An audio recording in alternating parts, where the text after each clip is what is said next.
Alright, so I'm Brandon Jansen. I've been in some of the other videos, known Chris for a long time, so this is our first season doing the channel together. And been hunting since I was 12, 17 now, so 5 years. 4 of that have been for large game like deer. My family is into hunting and fishing, but they've always been more like small game focused, so like pheasant mostly, and rabbit, squirrel, woodchuck even, along those lines. So deer, it's always been kind of like we're teaching ourselves. Me and my Uncle Rick go out, and he got 1 deer the year before I started hunting deer. So that's all the experience my entire family had with deer hunting, was that, and he was showing how to do it. So we've just been teaching ourselves, and the past few years have been learning curves for sure, between figuring out like the patterns of the deer, when they're moving through, like what is affecting them, and setting up different trail cameras, because the property we hunt is about 45 minutes from where we live, so doing SD card cameras didn't really work, so we had to switch to cellular. So we have a couple of those out, and it's just giving us a lot more information right now, and it's helping, and I think it's played a big part in me getting the deer I got this year. I got a stand last year. It was the first stand we had purchased for the property. It came with 1, so we've been ground hunting mostly before that, and so the stand was a big help. We set it up in an area that looks like it's a funnel. It's got to be 3 or 4 trails going through that one area that I'm looking at. So I'm in a pretty good area. It was October 19th. We went out, and Chris made a post in the morning. I posted in the afternoon, saying we were out doing a ground sit, because it was both of us in this. The stand we had set up in that spot was a single, so we couldn't both sit up there, and we wanted to be together. So we were on the ground, and we had this like, it's meant to be a turkey blind, and it has different sections so it can kind of curve around you. And we used that in front of us, set it up, connected to a rock and a tree, so we kind of had cover all around us. And in the morning, we had a doe. It blew as we were walking out. I mean, we went out, it was still dark. It was before sunrise, because I think it was bedded down in the yard at the house. So I don't know what we could have done differently there. I think that kind of messed up our morning, because that morning we heard some stuff. It was probably all squirrels, realistically. I think I saw one in the distance when it was like very first light, but at that hour you can't tell. So that morning was kind of a bust. We went back in 10 a.m. because the trail camera at the location, I think it's been a month or more now that we haven't had a single picture between 9 and 2. We just decided to go in. Figured we weren't missing much, enjoy the day a little bit. We went back out at 3 p.m. It was kind of a slow day. It was a beautiful day though. Low wind was a big part, I think, for our success that day. Where we are, I haven't had a single day where if it's windy, it's going one direction. Just the entire property, the wind swirls like crazy. It can be half an hour and you'll have the wind going every single direction. It's unpredictable. You have to use proper scent control, which is a big thing we learned off season last year. It was a big thing we learned, was controlling the scent more. I think it's made a big difference in our success. We spent 3 years without scent control and saw 2 deer combined between the 2 of us. 3 years hunting. That's not every weekend, because we've had to balance pheasant, small game, and deer. It's been an interesting balance, but the point stands, it wasn't working for us. Up to that point, I had been out once before, and it was with my uncle, and he saw 1 doe, and I saw 2 does and a spike. So that was our first time ever using scent control, and I think that had a big difference, a big impact on what our success was looking like. The doe, for me, were out of range. The spike is not legal for me anymore, so it had to pass on all those deer, but point stands. I guess when we first saw the deer, it was probably 6:09. So last light was 6:30, I believe, that night. You'll see in the video. Where we were sitting, we were looking up a shooting range. We were in line with the shooting range, which was my hope, because when I had seen one of the previous deer this year, it walked right across that shooting range, right across. So my thinking was, if we were set up a little further to the right of my stand, directly in line with that range, and if a deer walks through there, it would be 20, 25 yards and a perfect shot. And just drew up just like that, and it happened. Chris saw it before I did. I was looking to the left at something else I heard. It was probably a squirrel, but it was coming out from behind some thick brush, like over here, Chris saw it, had to get the camera out, and I think in 15 seconds or less, it walked out, came probably 2 yards closer to us while it was in the shooting range. So it was head on, looking straight at us, walking towards us. Then it went broadside, and it was looking at us almost the whole time, so I still haven't got the crossbow up. And I had to kind of like get it up real quick as it wasn't looking at me, so I almost missed an opportunity on that deer.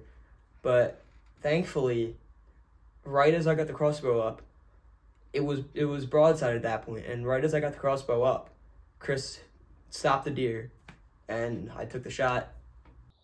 Just shoot it. But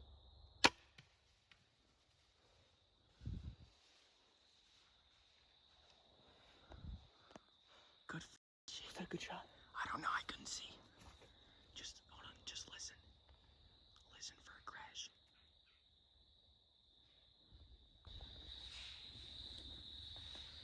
Just listen. I heard something.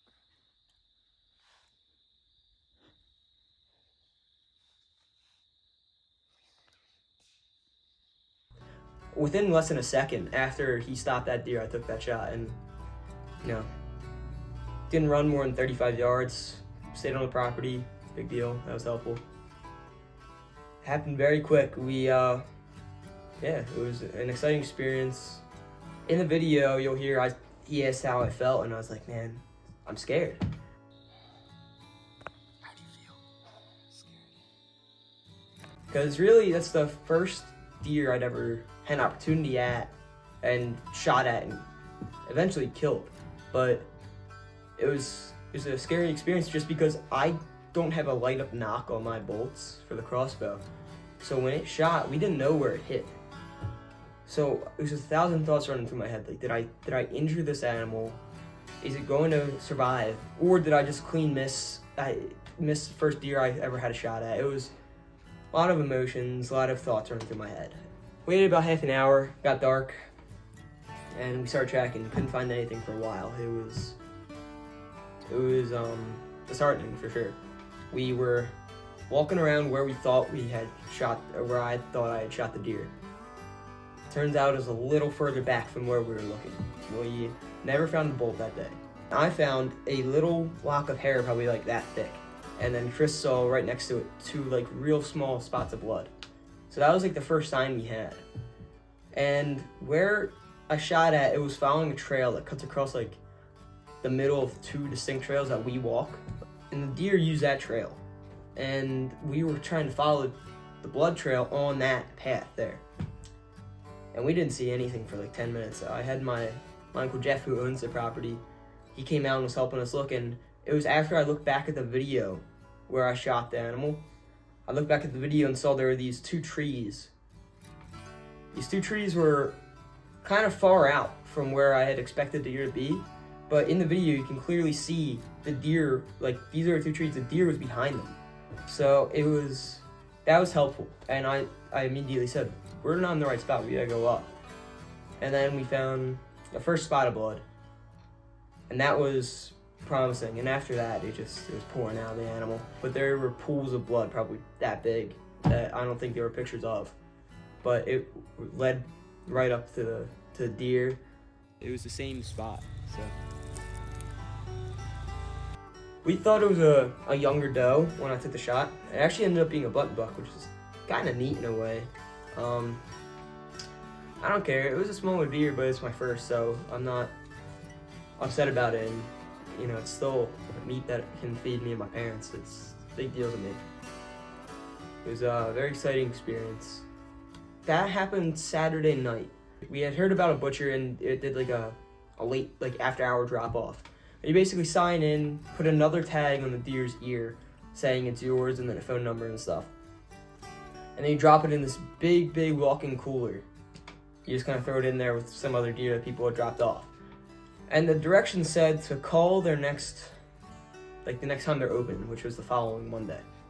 So it opened at 9. I was calling as soon as I could, but I'm still in high school, so I called it like noon, a little before noon, in a class actually, and told them, I want XYZ from this deer, and specifically said I want to keep the head for European mount because this is my first deer. I want to have something that I can remember it by.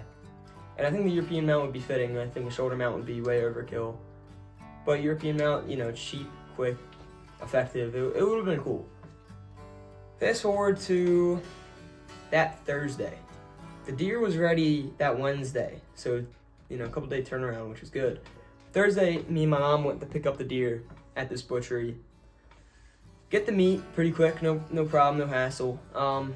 That went well. Got everything we had ordered in that respect. Turns out the guy who did the butchering of my deer was the head guy back in that butchery. So it was a pretty big operation they had going on, and you could tell he was in charge. I was talking to him about it, and turns out they threw away the head for the deer. So I never got the skull back. So the only thing I have to remember that deer by is the bolt, which was later found by my Uncle Jeff in a round at the top of their shooting range. So that was tough, It's been 4 years of hard work, a lot of time, a lot of effort to get an animal. Get my first deer with one of my best friends was a pretty cool experience, and then to have the big thing you want from that, other than the meat, the big thing to remember it by, gone. That was a tough thing. I was upset, but I wasn't being an asshole to the guys because there's nothing changed what happened. I'm not going to go back there. Obviously, I'm not going to give them my business again, but it was tough. So that's the story of the Button Bucks. My first deer. Definitely an exciting day. Exciting time. It was a great time. I'm glad I got it with Chris. It was pretty cool.